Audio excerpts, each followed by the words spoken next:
नमस्कार दोस्तों, ज्योतिष के इस कार्यक्रम में आपका स्वागत है। इस वीडियो में बात करेंगे मंत्र जाप करते समय जरूर रखें इन बातों का ध्यान, तभी मिलेगा जाप का पूरा फल। सनातन धर्म में कोई भी पूजन अनुष्ठान मंत्रों के बिना पूर्ण नहीं होता। प्रत्येक धार्मिक अनुष्ठान में मंत्रों का उच्चारण अवश्य किया जाता है। वैदिक काल से ही सनातन धर्म में मंत्र उच्चारण और जाप करने की परंपरा रही है। धार्मिक शास्त्रों में मंत्र जाप का विशेष महत्व बताया गया है।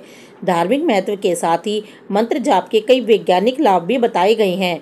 ईश्वर को प्रसन्न करने के लिए मंत्र जाप करना श्रेष्ठ माना जाता है, लेकिन मंत्र जाप के बारे में पूरी जानकारी न होने के कारण हम कई गलतियां करते हैं, जिसके कारण हमें मंत्र जाप का पूर्ण फल प्राप्त नहीं हो पाता है।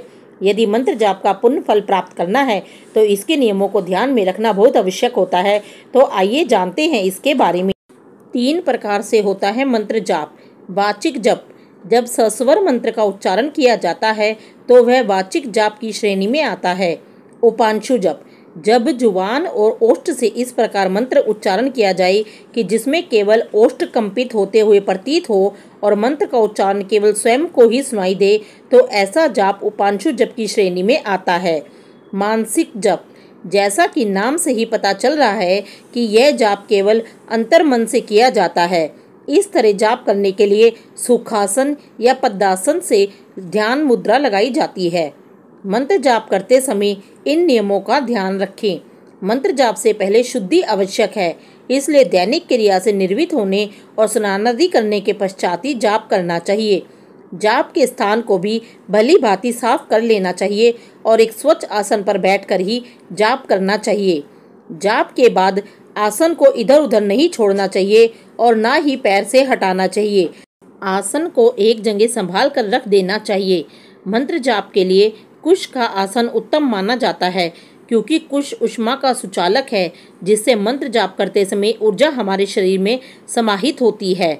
साधारण रूप से जाप करने के लिए तुलसी की माला उत्तम रहती है, लेकिन यदि किसी कार्य सिद्धि के लिए जाप किया जाए तो उक्त देवी देवता के अनुसार ही माला लेनी चाहिए। जैसे भगवान शिव के लिए रुद्राक्ष, तो लक्ष्मी जी के लिए स्फटिक या कमलगट्टे की माला श्रेष्ठ मानी जाती है। मंत्र जाप करने के लिए एक शांत स्थान को चुनना चाहिए, ताकि जाप में किसी प्रकार की कोई बाधा ना पड़े और ध्यान ना भटके। जाप करने के लिए प्रातः काल का समय सबसे उत्तम रहता है, क्योंकि इस समय वातावरण शांत, शुद्ध और सकारात्मक रहता है। यदि हमेशा जाप करते हैं तो प्रतिदिन एक ही स्थान और एक निश्चित समय पर ही मंत्र जप करना चाहिए। मंत्र जप करते समय माला को खुला ना रखें। माला सदैव गोमुखी के अंदर ढक कर ही रखनी चाहिए। जाप की माला खरीदते समय भली भांति देख लें कि उसमें 108 मनके होने चाहिए और हर मनके के बीच में एक गांठ लगी होनी चाहिए, ताकि जाप करते समय संख्या में कोई त्रुटि ना हो। जिस देवी देवता का जाप कर रहे हैं उनकी छवि को मन में रखकर जाप करना चाहिए और नित्य कम से कम एक माला का जाप पूर्ण अवश्य करना चाहिए। ऐसी ही अच्छी जानकारी के लिए आप हमारे चैनल को सब्सक्राइब कर लीजिए।